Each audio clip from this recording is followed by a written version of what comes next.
Hi, I am Pratim Ranjan Bose and you are watching Podcast with Pratim presented by Iravati Research and Communication Center or IRCC. I have with me retired Ambassador Anil Trigunayat. We had a very broad-based discussion starting from India's role as interlocutor in the Russia-Ukraine conflict to India-China relations and geopolitics in the Indian neighborhood.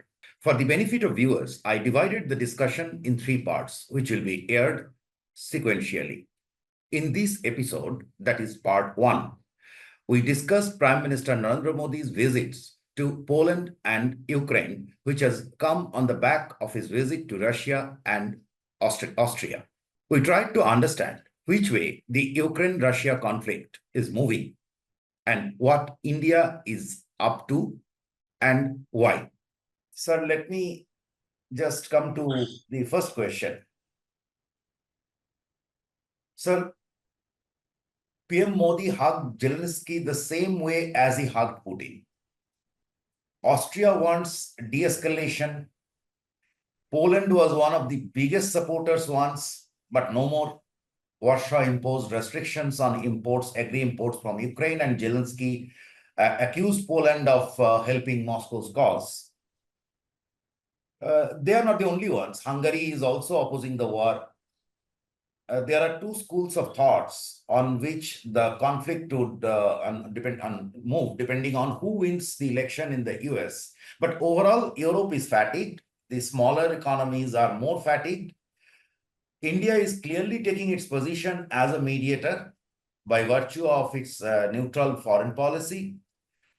We are strategic partners, a partner of the US, but also maintains close relation with Russia. Modi is also the only leader, probably, who has called for peace in front of Putin multiple times.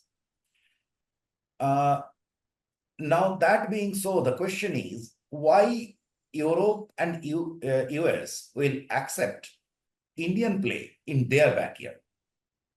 Donald Trump, well, as you know that accept that, sir.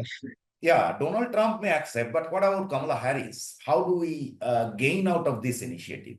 What are the risks, particularly? Well, thank you very much for inviting me once again. You have already laid out a very large contour of the interplay of various forces which are there. Briefly, I would say that this war has impacted the whole world. It has impacted the European countries themselves, who are having economic stress. They know that they have not gone very far, despite their fullest support to Ukraine to defeat Russia. It is still not been achieved. The Global South, which India represents today as a voice of the Global South, as you know, we had the third summit, has been unfairly impacted and adversely impacted by this war, be it through the weaponization of food, fertilizer, or fuel. So their economies have gone for a six. Bangladesh is also one such example which has been impacted by that. Sri Lanka also had the same kind of situation. So it helps to understand that India had taken a decision in this war, basically, as you call, neutral foreign policy. And I would say the multi-alignment policy means with every country, we want to have good relations to the extent possible. And basically looking after our own national interest while working towards the global welfare and essentially global commons and global goods for the global welfare. That has been India's essential of policies, and which is broadly national interest is every country's foreign policy, but India's foreign policy, in some way, you can put it as local for global in that context. Now, European countries, as you know, are facing a lot of problems. And if this war escalates beyond a point, East European countries will be the line of fire. They'll be the first ones to be impacted by this. In addition, Ukraine has sent about 6 million, I think, the refugees. A large number of them are also in Poland. Yeah. And that also impacts, has an adverse impact on their own economy. Then the supply of this. So naturally, they are fear. All of them are facing this major problem, but they're putting up a brave front and continuing to support Ukraine as long as they can. As far as Russia is concerned, I think it is also facing the war fatigue. And we are looking at it that with the new arms ammunition, the Ukrainians have opened a new front in Kursk while Prime Minister Modi, in fact, visited that. And that is maybe, in my view, some kind of a strategic thinking on their part. I don't know if it will be sustainable or not. That somehow, whenever the negotiations happen, so the 25% of the Ukrainian territory that Russia has currently occupied, there could be some discussions on that. So they also have something to discuss. That's not yet been sorted out. So it continues to be volatile. Austria is a non-NATO country, if you remember, and that's the reason that Prime Minister Modi, after Moscow, visited there, and Austria also plays a pretty significant role in this regard. India has been involved, and as Dr. Jaishankar himself said in his this thing, in all the efforts towards peace, and has welcomed every effort that we made by anyone for peace, be it the Black Sea grain deal, be the Zaporizhia nuclear power plant, and the general provocation on this nuclear Armageddon that both sides wanted to get in. So India has been working on it. In addition, as you know, from the very beginning, one of the key interests for India was to immediately evacuate its 20,000 students from the war zone, which successfully India did because of the kind of relationship we have with these countries. So it has a bilateral, a regional, and a global context, this conflict. And that's what precisely India is trying to do. I think the Prime Minister Modi's visit is completing the triad. He first went to the G7, where he met the leaders. Then he met there. Zelensky also gave him a hug there itself.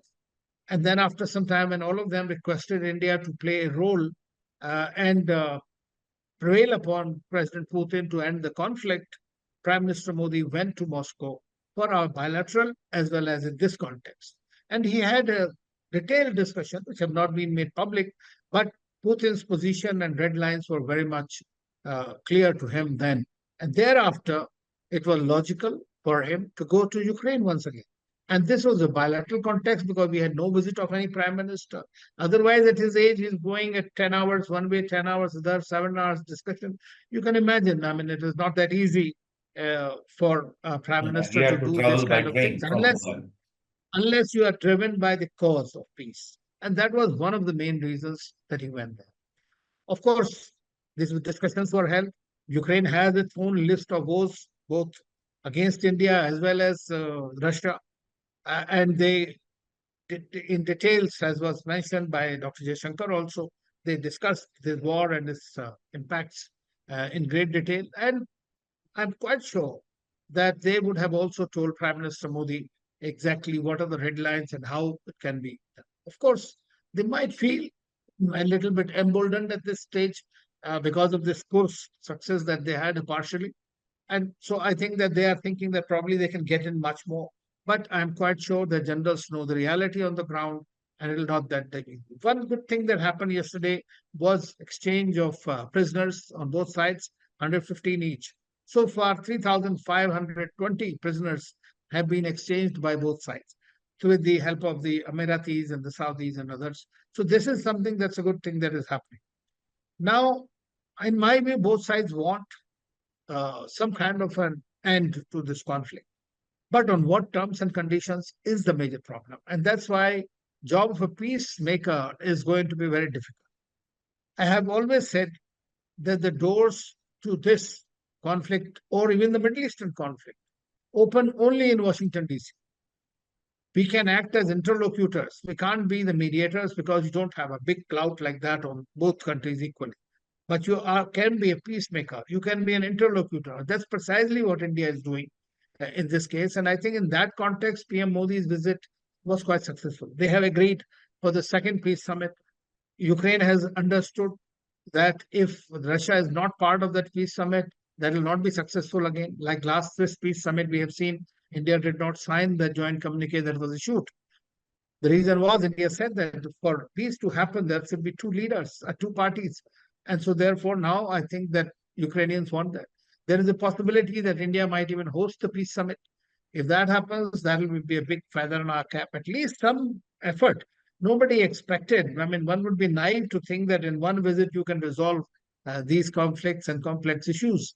But what has been done, I think, is quite. But at the same time, now coming to US. US elections are pretty unpredictable even today. With Kamala Harris in the race, chances of Democrats coming back to power have increased.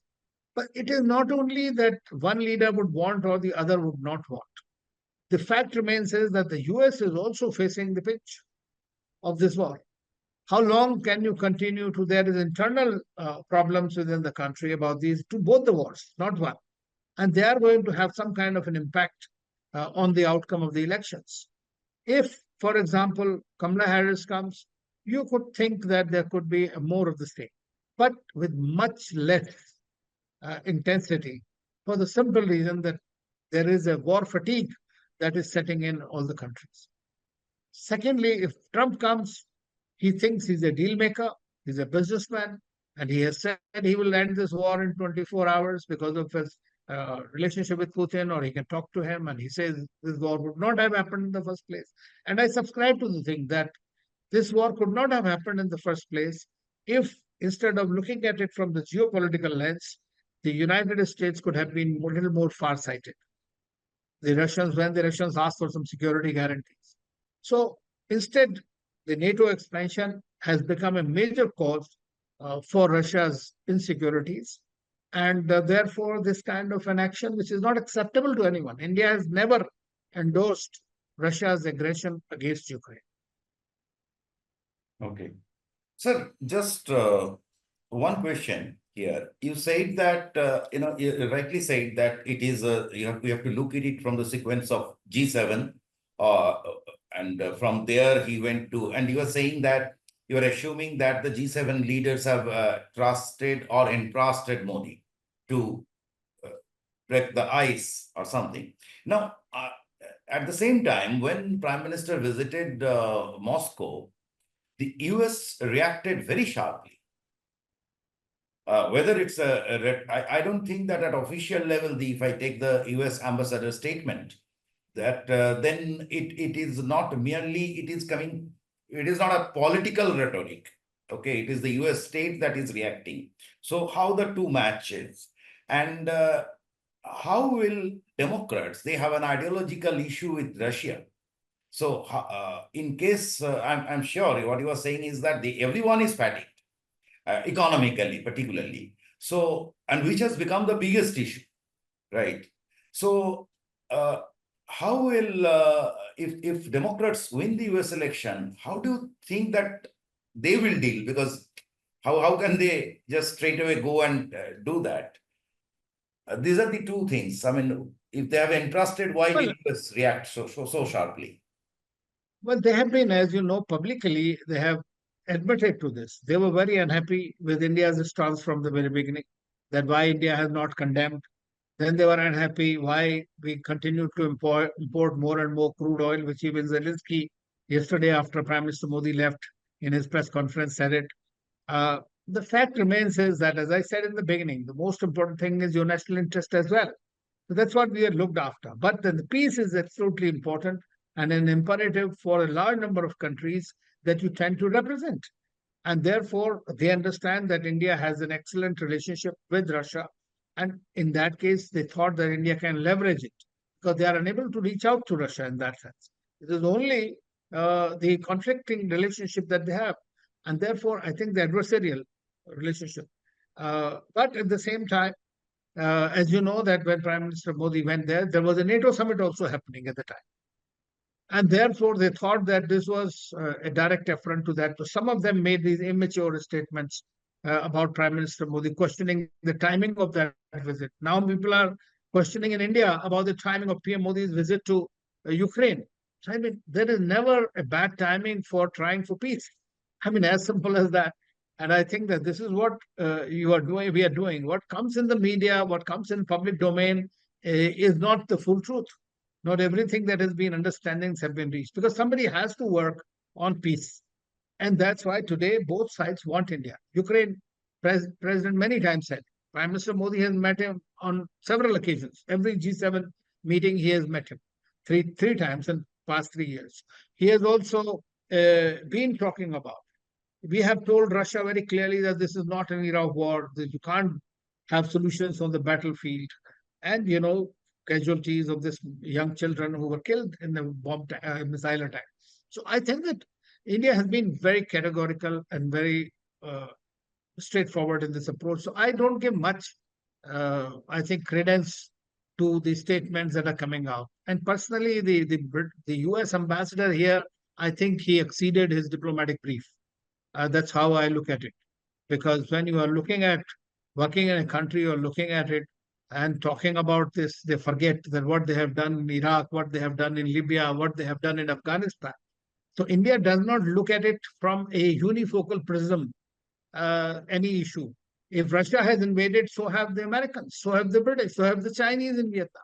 So all these countries can teach you morality, but at the same time, their immorality stares in the face. Yeah, the morality, quote unquote, of the Western society has been quite a debated issue of late. So let me move to the second question.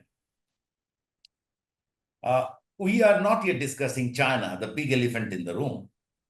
It is the Russia-China alignment that changed the context of Ukraine-Russia conflict. Now, as we know that Donald Trump wants to keep them divided and target China alone. But as we discussed also that the Democrats have a ideological issue with Russia. Now, what will be the implication? How do you expect the China-Russia axis, this thing will work, assuming that what you were saying, that both Kamala Harris and, both Democrats and Republicans are for for kind of a ceasefire or lowering the tension, de-escalation in Ukraine-Russia. Assuming that coming, what would be the impact on China-Russia alignment? And because that has huge implications also on India-US alignment. Over to you, sir. Well, as far as China and Russia are concerned, I would say again, it is a strategic folly by the Americans. Russians have been wanting very close to, they align themselves more with Europe. They want to be more close to the West. This has been there initially forever, culturally. They're far more closer to them, but they have a Eurasian identity. So now they're focusing more on Asia because being snubbed by the Russians, by the Americans and threatening their security, obviously there's no other option for them. So Russia, obviously, in its strategic calculus, it looks at China as a counterweight to USA because that is the US's biggest problem going to be and is today is China, not Russia so much. But combined, that's a lethal mix. And they have somehow engineered it themselves. And that's the biggest irony of it all. So it needs it. But at the same time, those of us who know Russia, one thing I want to tell you very often, people talk about what about India, Russia, and India, China, and this, that. I feel, and my understanding is, that Russia needs China to counter the West under the current circumstances. Or going forward as the world turns into not a multipolar world in geopolitical sense, but a Cold War 2.0 kind of scenario. Maybe geoeconomically that will be a multipolar world. But Russia needs India to counter China, whether in the regional formats, in bilateral format, or otherwise. So therefore, exactly the same situation which United States looks at India as a partner against the Chinese expansionism or hegemonism. So among all these hegemons, India has to play a part which is credible and which is what it's trying to do to achieve peace, to work on peace. Now, you see, Trump was there, we know that. He tried his hard, but the deep state in the United States is far too strong. Putin himself had told Clinton that I want to be part of NATO. Who are you against? Let us be part of. NATO and Russia had a mechanism working together in Brussels, which has been suspended since then. It was a part of the G7 plus one, and they just dumped them after the 2014 thing that happened, Crimea. So what I'm saying is that if you continue to humiliate and put your eggs in certain baskets that are rotting, then you're going to have problems in the geopolitical sense. And that's precisely what is happening today. So China is having a breather in this and becoming a gainer in the process. Instead of putting pressure on China on this side, that's what India also feels, that Indo-Pacific was your main theater, and you created this one a new theater in Europe, which was unanticipated by anybody. So this is, I think they will realize eventually, unless, of course, this is their game, that keep, not dousing, but like kind of, creating new fires everywhere so that your military industrial complex continued to gain. So that's precisely what has happened. In this war, China has gained to some extent, but the United States is the only country that has gained militarily in some ways. For example, its military industrial complex today is flushed with new orders, all kinds of orders. Yeah. Rest, everybody is suffering. The $175 billion that it had pumped to Ukraine. I think some studies have come out that bulk of it has come back to US as weapon orders. So it's a mercantilist nation. Right. So that is, but I don't think that in the longer run, I think you will also agree that, if you just create fires everywhere, finally the fire will engulf you somehow or the other. It's not. Yes. You cannot live with that. No, I was saying, I am sometimes surprised, and I have even told my American friends, I said, look, you have some of the finest think tanks, and you can envisage how things are going. And despite that, what one sees is support to more conflicts for some reason. And that's what one is unable to understand. Instead of peace, you are looking for conflicts. That is something which is not going to be in the long run, even though it's true. They are 10,000 kilometers away, but the fingers is in every pie. They are 10,000 kilometers away. It is also true that they no more can bear. Trump wanted to get out of Afghanistan, and Biden actually just jumped out of Afghanistan. This is one thing I don't know if I told on you this thing. When I look at it, none of these superpowers have been able to win a single war in the 20th and 21st century. If you look at Afghanistan, USA has lost in Afghanistan, Soviet Union lost in Afghanistan, they got disintegrated. China lost in Vietnam, USA lost in Vietnam. So Iraq and Libya and Afghanistan cannot be seen to be victories in any way for them. So, today's we are seeing Middle East, the biggest power is Ukraine, Israel. And it's thought that it will decimate and destroy Hamas in no time. And today we are already nearly 10 months, over 10 months. And they've not been able to do much on that except destruction. That's what the arms ammunition do. And you create a greater radicalization and terrorism. This is also another interesting part. Similarly, everyone thought that Russia will come and take Ukraine in a swift. Yeah. Swift. So but it's exactly the same. It has been more than 2 years they are fighting. Yes. And it clearly shows that today is not an era of short wars. They are going to be prolonged wars and conflicts. And prolonged wars. They'll have an impact. Huge economic strain. Huge economic impact, yes.